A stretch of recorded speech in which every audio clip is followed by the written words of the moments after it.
Bienvenue sur Africa 24. Les 12 et 15 mars 2026, les citoyens congolais en âge de voter sont appelés aux urnes pour élire leur président de la République pour les 5 prochaines années. Votre chaîne est sur le terrain pour vous faire vivre au quotidien les enjeux de cette élection à travers son journal de campagne. À 82 ans, le président de la République du Congo, Denis Sassou Nguesso, vise un 5e mandat avec l'annonce de sa candidature à l'élection présidentielle du 15 mars 2026. Le chef de l'État a effectué cette annonce ce 5 février 2026, une date historique car elle marque sa première accession à la magistrature suprême le 5 février 1979. Je dis que je vais accompagner ce mouvement parce qu'il va prendre de l'ampleur.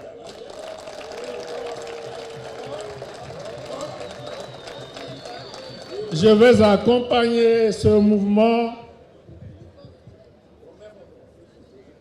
et je vous dis aussi directement que pour cela, je vais faire acte de candidature. Cette annonce, effectuée au cours de la Grande Foire agricole du Congo, symbolise tous les défis que représente un 5e mandat.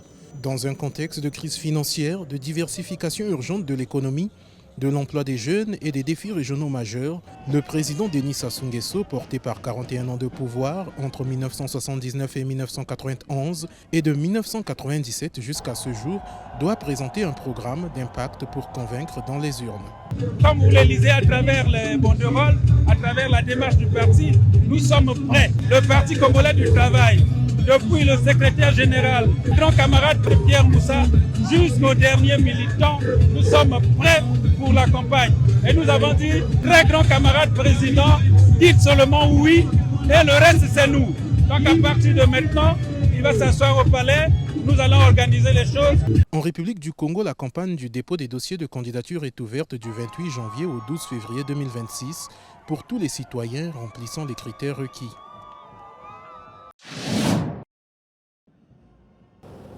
En République du Congo, le secteur agricole, bien que doté d'un potentiel considérable, 10 millions d'hectares de terres arables, utilise aujourd'hui à peine 4% de cette surface.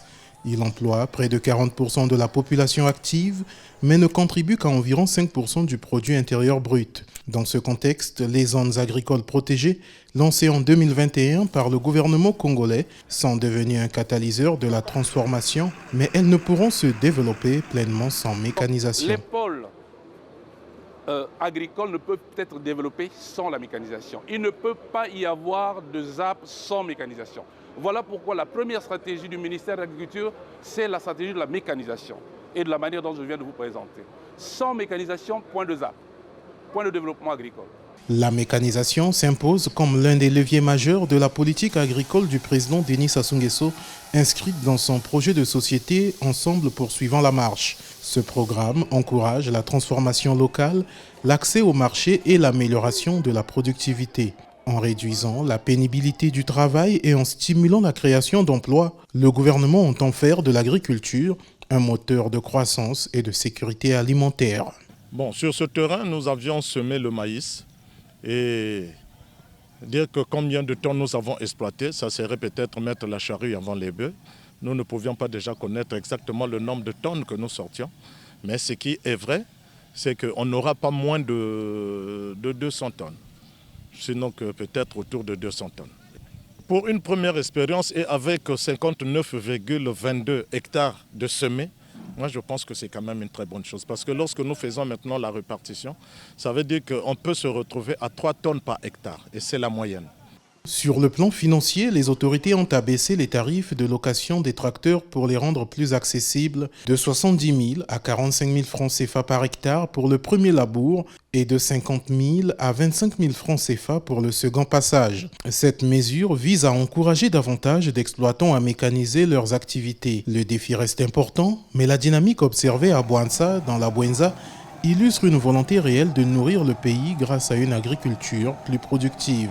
Avec 7 centres de mécanisation et des programmes de formation en cours, la République du Congo pose les bases d'un secteur agricole moderne et durable.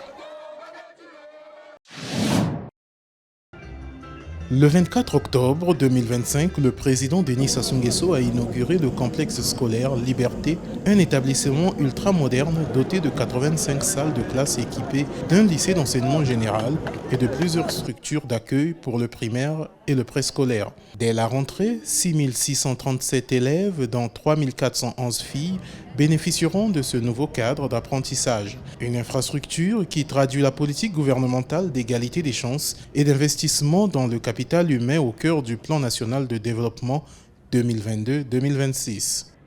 En inaugurant aujourd'hui le complexe scolaire Liberté, permettez-nous de le dire, Excellence Monsieur le Président de la République, vous nous rendez fiers.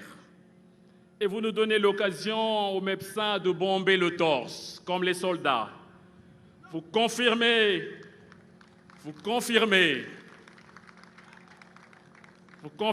votre volonté d'améliorer les conditions d'études dans nos établissements scolaires, de rapprocher l'école du domicile des apprenants, de renforcer l'encadrement des enseignants et de rehausser la qualité des apprentissages.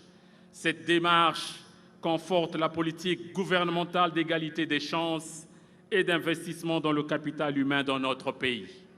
Depuis 2019, près de 9742 enseignants et personnels éducatifs ont été recrutés, dont plus de 96% d'enseignants communautaires et finalistes intégrés à la fonction publique.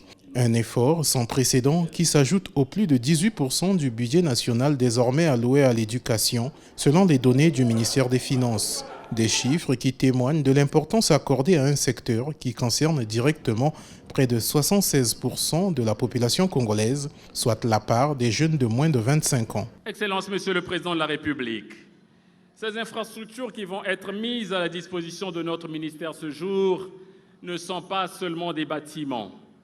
Ce sont aussi des instruments essentiels qui s'ajoutent à une liste déjà bien longue et qui illustrent votre engagement constant à doter chaque département de notre pays d'établissements scolaires de qualité adaptés aux standards contemporains.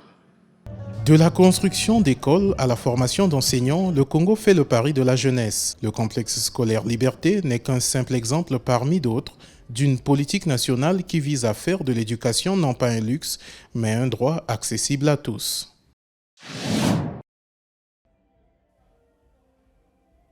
Créé il y a 20 ans par Lauriat Bikuta, le festival Touséo, qui signifie éclat de rire en langue lari, s'est imposé comme le seul grand rendez-vous du rire dans la sous-région. Son ambition, faire du rire un vecteur de cohésion et d'unité africaine. En 2025, le festival a accueilli pour la première fois la Guyane, marquant une ouverture vers les Antilles et la diaspora africaine. Une participation symbolique pour la promotrice qui veut reconnecter les deux rives de la culture africaine.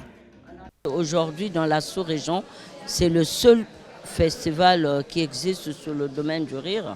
Ce n'est pas facile de maintenir un événement comme celui-ci parce que les circonstances dans lesquelles on l'organise sont vraiment très difficiles. Aujourd'hui, notre devoir est de continuer à impulser les humoristes congolais, à les mettre ensemble avec les autres afin de pouvoir avancer et de se dire que ce métier, ce n'est pas seulement faire rire, mais c'est aussi passer le message. Touséo, c'est aussi un tremplin pour les jeunes talents et une école à ciel ouvert des métiers de l'événementiel. Derrière chaque spectacle, des techniciens, des régisseurs, des agents d'accueil, toute une chaîne de professionnels souvent invisibles que le festival forme et valorise. Juste Parfait, qui représente aujourd'hui la République du Congo à travers divers spectacles dans le monde, se souvient encore de sa première montée sur le podium du festival Touséo. C'est vrai qu'on dit comparaison n'est pas raison, mais le festival Touséo est né de 2004, en 2025, ça va faire 21 ans qu'ils sont là. Il y a d'autres festivals qui paraissaient beaucoup plus grands, qui ont commencé et qui se sont éteints. Donc déjà la régularité, on la salue, on la respecte. Et aussi, au Congo, il n'y a pas 2-3 festivals d'humour. Il y a des soirées d'humour, il y a des comédie clubs, il y a des galas d'humour, mais il n'y a pas de festival d'humour à part le festival Touséo. Et pour moi, personnellement, c'est le premier festival auquel j'ai participé de ma carrière. En tout cas, moi, voilà pourquoi à chaque fois que Touséo a besoin de moi, je réponds toujours présent. De Brazzaville à Kinshasa, en passant par l'Europe, où le festival compte déjà 2 éditions, le rire congolais rayonne désormais au-delà des frontières. Malgré les défis financiers et logistiques, Le festival Touséo continue de grandir. Pour sa fondatrice, il ne s'agit pas seulement de faire rire, mais de transmettre un message, celui d'une Afrique qui s'affirme, qui dialogue et qui rit ensemble. Vous êtes plus de 80 millions de foyers à nous suivre au quotidien. Merci de votre fidélité à notre média qui vous fait vivre à travers le journal de campagne, la présidentielle 2026 au Congo. Retrouvez cette édition sur MyAfrica 24, la première plateforme de streaming HD de l'Afrique, et sur tous nos réseaux de diffusion. Dans un instant, une nouvelle édition de l'actualité africaine.